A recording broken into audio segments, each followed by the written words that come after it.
I wanted to talk today about some of the findings that are coming out of some of the field work that we've been doing on our Africa project, and in particular we're focusing on some work that we've done on informal economy entrepreneurs. So essentially what we're looking at today is the people that you see as you drive down any rural urban area across most of sub-Saharan Africa that operate on the sides of the roads, operate in small businesses, and these are just a few of the kinds of businesses that we saw.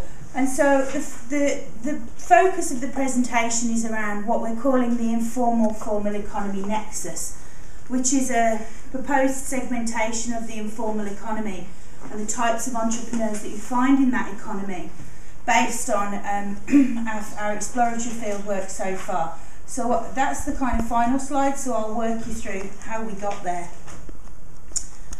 So I'll just give you a quick summary of the what I'm going to do. So there's the overview of what we're going to talk about today, so I'll just touch on each one. The full paper is available in the pack, so you're quite welcome to have a look at that. There's also some more information on our website, which I'll show you where that is, which is here.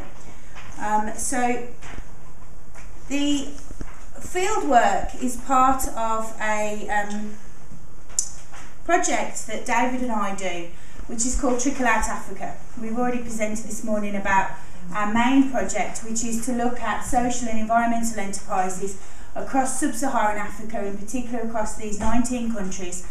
And over the last during the 26-month period of our grant, we are building a free online business directory which has just under 4,000 organisations, including NGOs, listed. It's like the yellow pages of sub-Saharan Africa.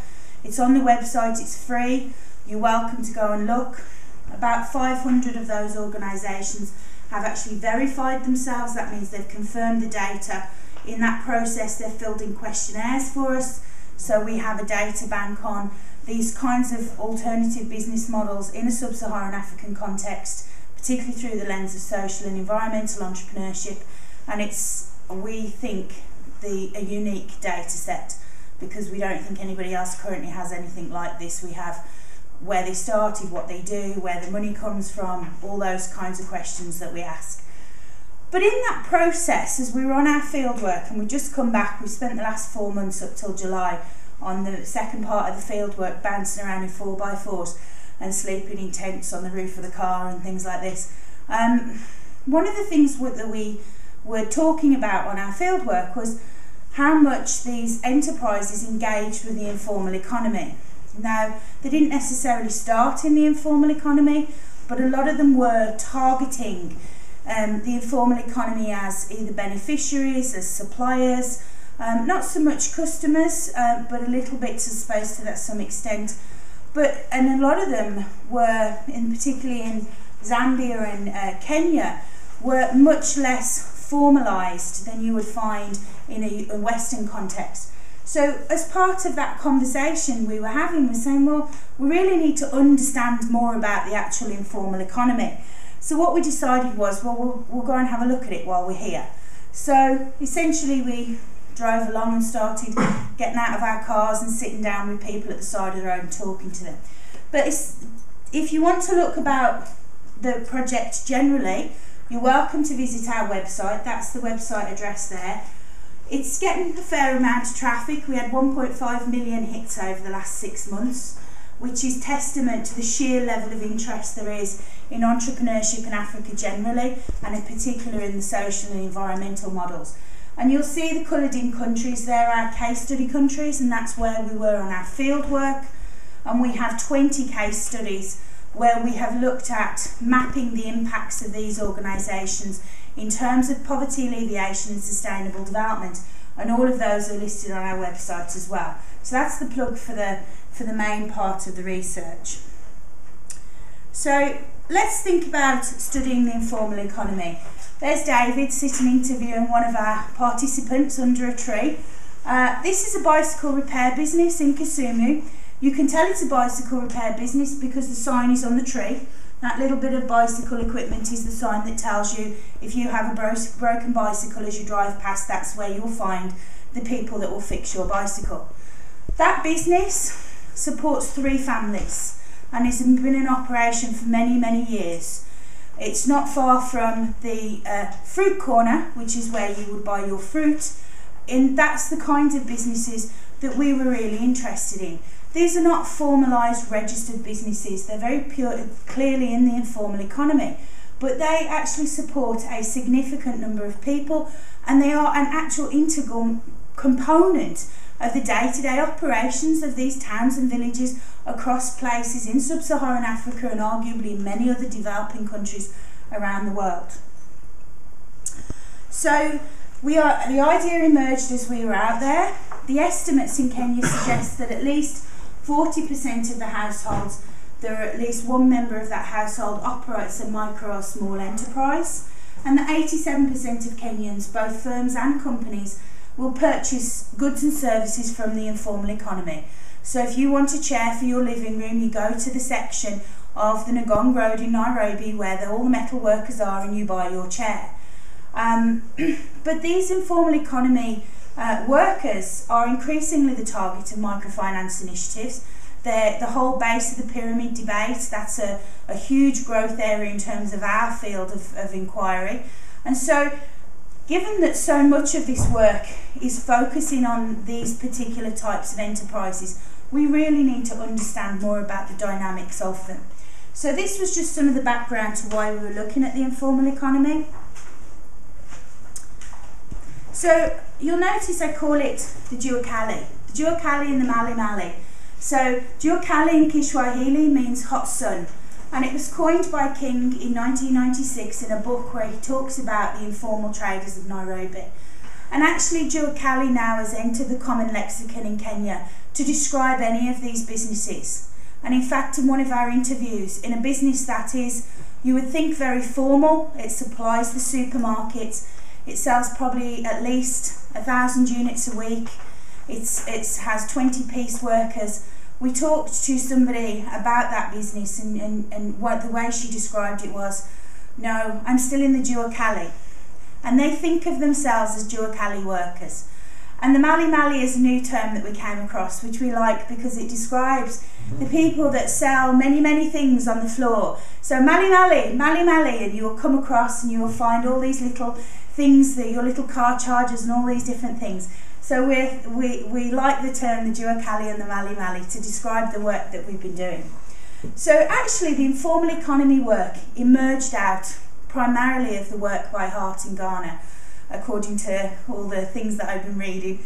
And it was the experiences that Holt saw that then kind of shaped a lot of the early discussions that then led to the 72 ILO mission in Kenya. And that discussion around the informal economy from a Kenyan context is one of the reasons that we thought it'd be really interesting to do the first part of this research in Kenya. So these are all this sample is 60 Kenyan entrepreneurs based in different parts of Kenya. So here's some just background to that and how we consider the informality. So in our context, we've taken a very broad approach to informality, and informality is essentially self-employment working under informal means, and that informal means might be to do with whether they're registered, whether they pay tax, or indeed some of the employment conditions that they operate for their staff. So that's the way we've been thinking of informality. So that's our definition, a very broad definition. So specifically around street vendors or traders, but not hawkers. They're the guys that just walk along the road. We wanted people with semi-fixed premises who may not be registered, may not comply with regulation, may employ informal workers, and may operate in any of these segments either as kind of growing enterprises or indeed survivalist or household income. So both opportunity and necessity based, and we looked across the rural areas, the villages, the towns and the capital city. So here again are some of our examples. This is the Ngong Road with the Juakali furniture maker zone. This gentleman who had his business in Nakuru had to leave after the tribal violence burnt his shop down. He'd spent 20 years in the industry and building his business up. He now operates at the side of this shack along a road in Kisumu, and he's probably, I'd say, early to mid 50s. His wife still lives in Nakuru. He's had to start his business completely again, and that's some of the other areas that you'll see. So this is our methodology, just to give you a quick overview. So 60 micro enterprise or own account workers in these different areas. We obviously the sample was very purposive and convenience at the roadside. So basically we go along, we get out the car, we sit down at the side of the road on a tree trunk or whatever, and normally the conversation starts with Jambo Bariaku Muzuri Sana, and we speak to them and say, can we speak to you please? We'd be really interested in learning your story, and our driver would translate for us as and when necessary, and we would talk for an hour with a fairly clear protocol of questions that we were going to ask, which are actually in the paper but also at the end of these slides. And at the end of the conversation we would normally finish with something that went along the lines of, well, we really appreciate the time that you have spent talking to us. As a little token of our thanks, we would like to give you something so you can talk to somebody else. And we would give them a mobile phone scratch card voucher which they could use, which was normally worth about $1. And that was very appreciated, but we didn't actually give that up front. We didn't tell them they were going to get it, we did it at the end, and that seemed to work very well. But also this model comes out of the much wider observations of both the almost 2 months of field work prior to that, the 4 months that we were doing March to July, the fact that David did his PhD in Namibia. I've spent 10 years in and out of East Africa and been to many of these places on multiple occasions. So some of this is also a much wider sense making of our own experiences in the field over essentially the last 10 years between us. So this is some of the respondents, and this is just to show you, we're not talking in some cases about really young enterprises. We had 3 that were over 20 years old. They're informal businesses, but they have been in operation for 20 plus years. We have different numbers of full-time equivalent workers if they shared the business. We looked obviously at gender. If they had a license means a street license. It means that they pay like the rental charge to the local council for sitting at the side of the road operating. And if they were registered formally as a business, and actually 10 of them operating at the side of the road in these different premises were registered as a formal business. Whether they paid tax is a completely different matter, and actually in many ways they might be registered but they weren't taxed, and they certainly weren't operating a human resource system that you would consider to meet the employment conditions of the area. This is just a few examples, well it's all of them basically. That's our 60, so you can see the kinds of things that we have there. And there's 3 ways that we look at this. I'll very quickly go through this because I know we're tight for time. So we looked firstly at the idea of registration, and here are some of the quotations and some of the reasons why people weren't registering. It was burdensome. It was a barrier to competitiveness. If I register, I have to add all these extra costs on, but somebody else down the road in the Duakali, they can go to their somebody will quote from them and it's cheaper. It makes my products too expensive. So because everybody else isn't also registered, it becomes actually a barrier to trade for some of them. The big issue is the temporary structure, the lack of property rights, the fact that they are squatting on land, and at any point in time somebody can come along and destroy their property. And here are some examples of when people were moved. There were reasons people registered. Most of those people who registered had another reason why they were engaging with the informal economy, and that was to do with things like insurance and access to markets through supermarkets. But even those that registered were still having problems. We were there when the Nairobi City Council went just before Christmas along the roadsides, and we were in the vanguard of this, so we actually watched as the different businesses scattered. All of a sudden we were talking to somebody and he ran off into a field, and it was like, oh, the council's coming. And then we found places where they'd just been, and the person had been lifted and taken off to jail for a fine, or some of the products had been taken. you know, £100 worth of products, a month's worth of profit had been taken away with no recourse to say, why are you taking my plants from the side of the road or anything, because they shouldn't have been there. Or that they, even though they had licenses, didn't have entitlement to use the land in front of their premises where they had their lawnmower machines and things like this. So even though they were registered, they were still getting hassled. But there was a perception that, firstly, that you could get a license if you paid enough bribe, but also that a license did make it less hassle-some. We also looked at the market, and we won't go through this in great detail, but these are just two of the supply chain models. If you look at that, what you can actually see is a mixture of the formal and informal economy. So if you look at the flow of goods from the consignment of second-hand clothes here in the UK to the port in the Mombasa, through the different channels by which it gets to a tree in Kisumu. And this followed the different ways these products moved in and out of the informal economy, extracting value at every point. And one of the ways that the individuals were trading up in terms of growing their business was to try and actually capture the value earlier in the supply chain. So if you could no longer sell your product under the tree in Kisumu, but you could actually buy the wholesale bale in Mombasa, you could actually, even though it's still a price sensitive product, you could capture the whole of the value in that value chain. Here's consumer goods in Mombasa, similar kind of thing.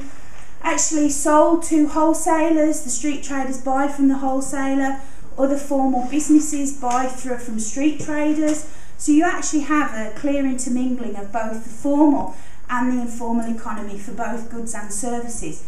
We had a safari company was having its lawnmower repaired by one of our semi-formal businesses, for instance. Furniture repaired, furniture covered, and these different places.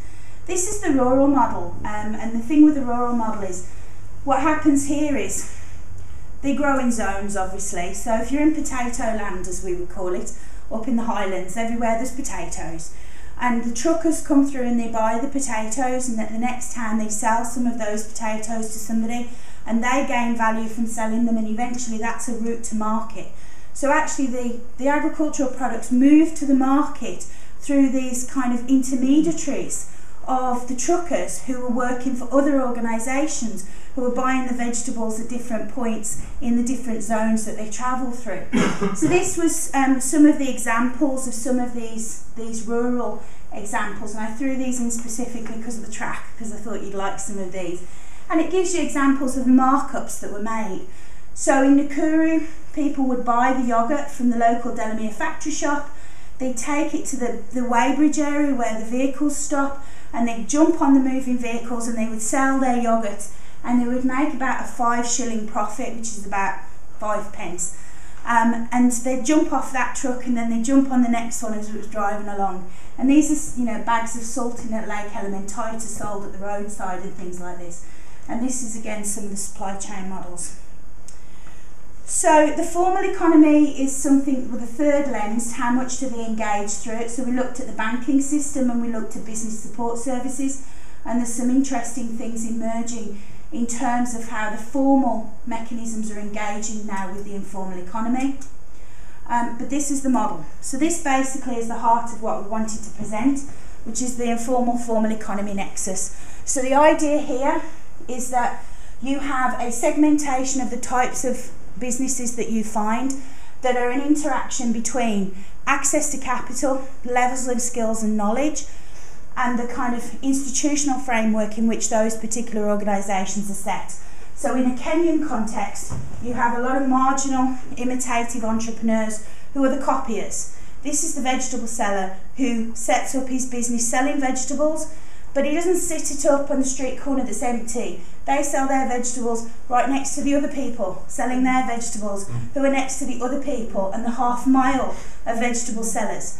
And this, we think, explains some of those patterns and some of the reasons for selling only the same vegetables in the locations they do are to do with risk. They can't afford to diversify their product range from potatoes, carrots and tomatoes to avocados and oranges or whatever, because they don't know they'll sell.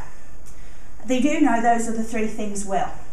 The next stage is a slightly higher level of capital and skill, and that means that they're able to move into a competitively less crowded market space.